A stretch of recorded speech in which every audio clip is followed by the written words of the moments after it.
Close your eyes for a moment and imagine this with me. You're bringing your baby girl home for the first time. That perfect newborn smell, those tiny fingers wrapping around yours. You watch her discover the world with innocent, curious eyes.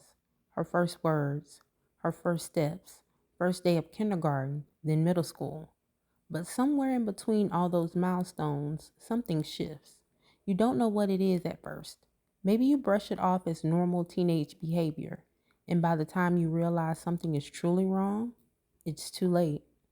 You'd give anything, everything, to turn back the hands of time, back to when you could fix her problems with a hug and a kiss.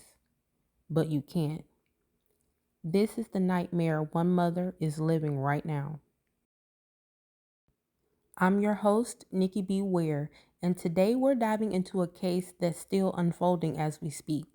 It's a story about the dangers lurking behind our screens, about grooming, obsession, and a tragic loss that has shaken a community to its core.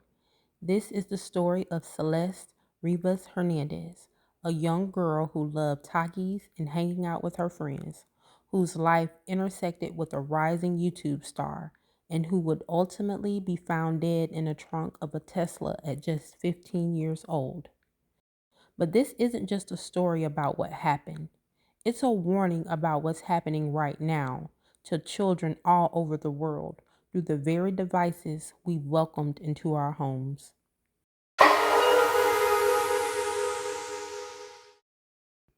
Let me ask you something. What's the first thing you did this morning? If you're like most of us, you probably reached for your phone, checked Instagram, scrolled through Facebook, watched a few TikTok videos. Maybe you were looking for new likes, comments, or just trying to catch up on what happened while you slept. Social media has become so woven into the fabric of our daily lives that we barely notice it anymore. And here's the thing, it's not just us adults. Our children are growing up in this digital world too.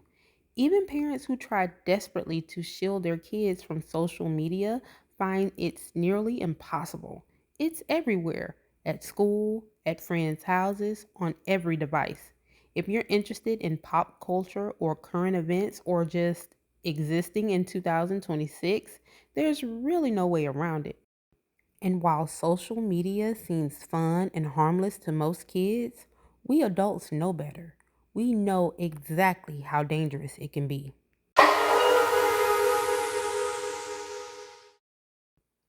Celeste Rivas Hernandez was 11 years old when her story began. She was a regular middle school girl who attended Lakeland Village School. She had friends, good friends, the kind of friends you walk to the corner store with to buy Takis, candy, and soda. The kind of friends who made going to school something to look forward to. She came from a good family. They lived in a good neighborhood. She had the kind of childhood that most parents work hard to provide for their children. Safe, stable, normal. So how did it all go so terribly wrong? The answer, like so many modern tragedies, starts with a screen and a click.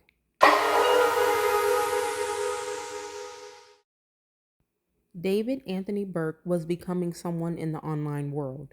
He was a rising singer who'd found his initial fame posting Fortnite videos on YouTube. Gaming content, music, the kind of stuff that attracts millions of young viewers every single day. This is believed to be how he and Celeste met, through his online presence, through the videos he posted, through the carefully curated image of a talented young artist making his way in the world. If the timeline is accurate, Celeste would have been only 11 years old when they connected. David? He would have been around 17. Now, I need to be clear here.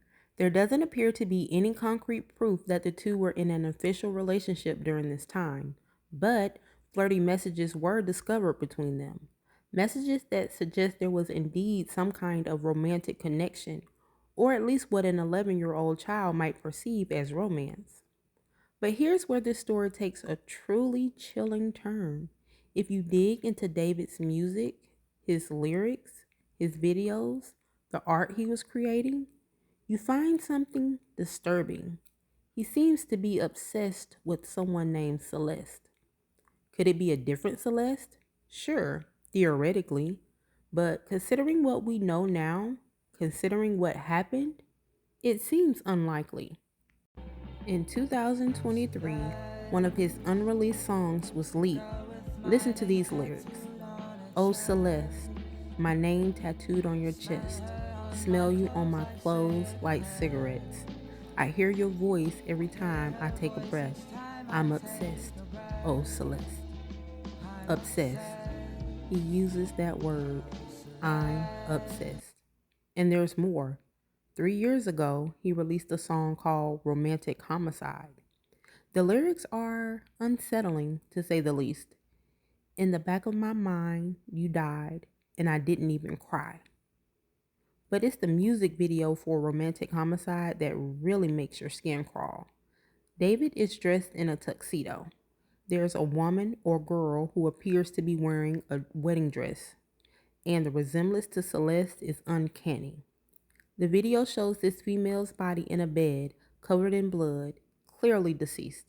David is shown blindfolded with blood splattered on his clothes, and he sings, In the back of my mind, I killed you, and I didn't even regret it. I didn't even regret it. Now, I want to be fair here. These are songs. This is art, and art often explores dark themes. Many artists create content about death, obsession, violence. It doesn't mean they've actually done any of those things. This could all just be my interpretation, reading meaning into something that was never intended.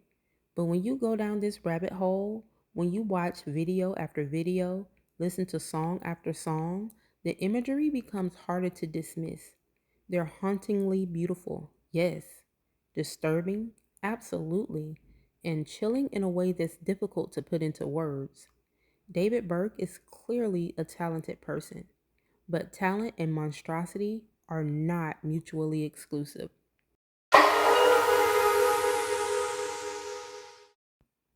On September 8th, 2025, Celeste Rivas Hernandez was found deceased and dismembered in the trunk of a 2023 Tesla.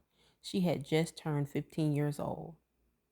Let me say that again, because the horror of those words shouldn't be rushed past. A 15-year-old girl who loved snacks and hanging out with her friends was found dismembered in the trunk of a car. At the time her body was discovered, that Tesla had been sitting in an impound lot for days. It had been reported abandoned in a Los Angeles neighborhood. Someone had just left it there, left her there. No cause of death has been determined yet, and it likely won't be anytime soon. The medical examiner is deliberately withholding his findings due to the ongoing investigation. They're concerned that releasing information could jeopardize the integrity of the case, which makes sense given all the rumors and speculation swirling around this tragedy. And there are rumors, significant ones.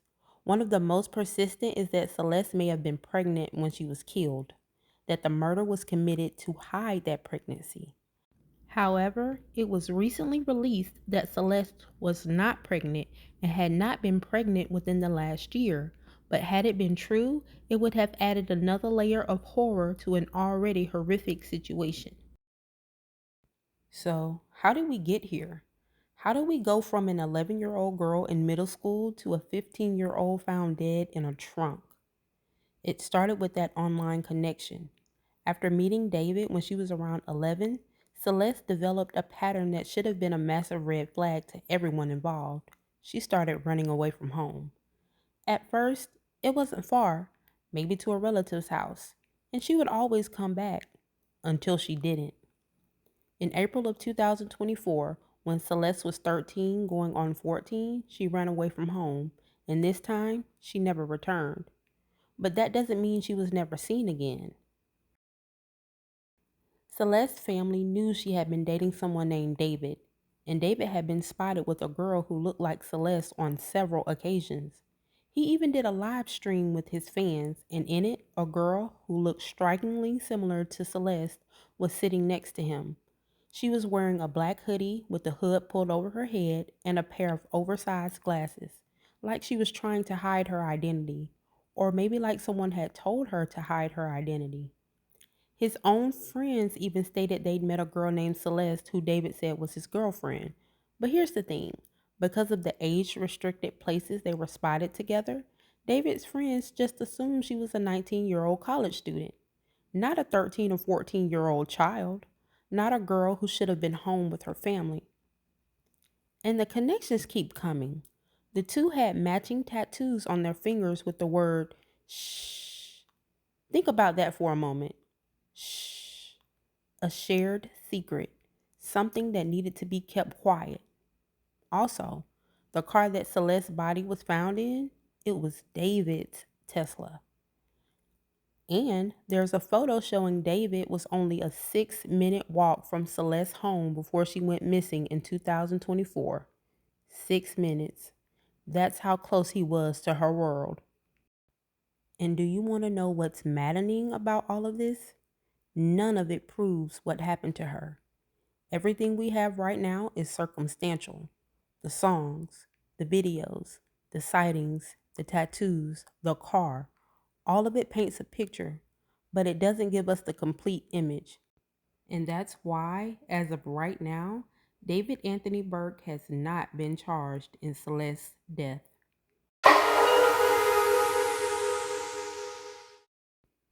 This is a developing story. There's no resolution yet, no arrest, no trial. We don't know the exact cause of death. We don't know if a predator was allowed to roam free long enough to commit murder. What we do know is that a 15-year-old girl is dead, and the internet played a role in her tragedy. I want to talk directly to the parents listening right now. I know you're trying your best. I know you're doing everything you can to keep your children safe.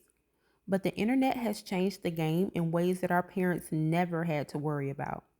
When we were kids, strangers were the people in vans offering candy. They were the obvious threats our parents warned us about.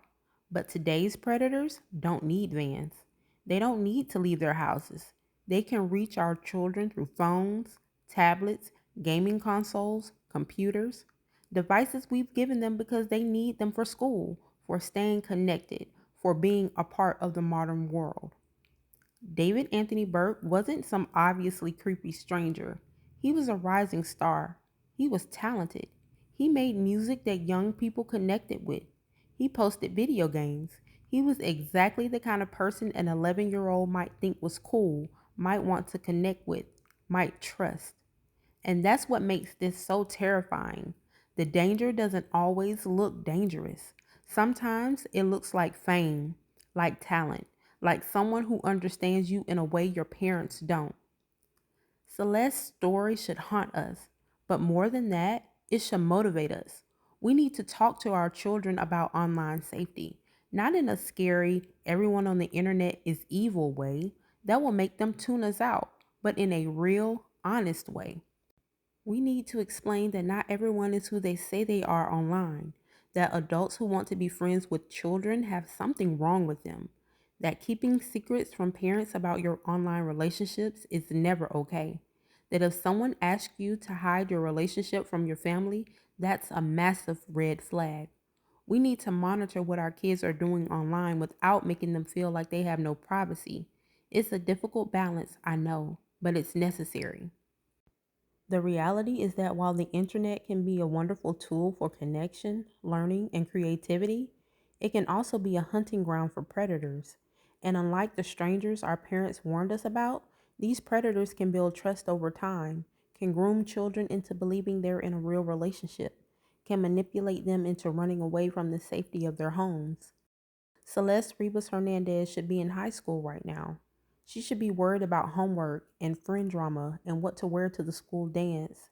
Instead, her family is grieving a loss and waiting for justice. Like I said before, this case is still developing, but regardless of what happens legally, the tragedy has already occurred. A child is dead, a family is shattered, a community is grieving. And somewhere out there, there are other Celestes. Other children who are being groomed, manipulated, drawn into relationships with adults who should know better. Other families who don't yet know that their child's new online friend is actually a predator.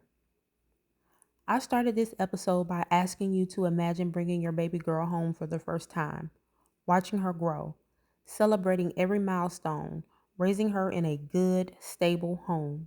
Celeste's mother did all of those things, and still, the unthinkable happened. This isn't about being a perfect parent. It's about understanding that the world our children are growing up in is fundamentally different from the one we knew. The dangers are different, and we have to adapt to protect them. Talk to your kids, monitor their online activity, know who they're talking to, and if something feels off, trust your instincts. Because by the time you know something is wrong, it might already be too late. Thank you for listening to today's episode. Hold your loved ones a little closer tonight. And remember, the internet is a tool, but it's also a responsibility. Use it wisely and teach your children to do the same. As always, this is hashtag I am. And until next time, stay safe, stay vigilant, and keep demanding answers.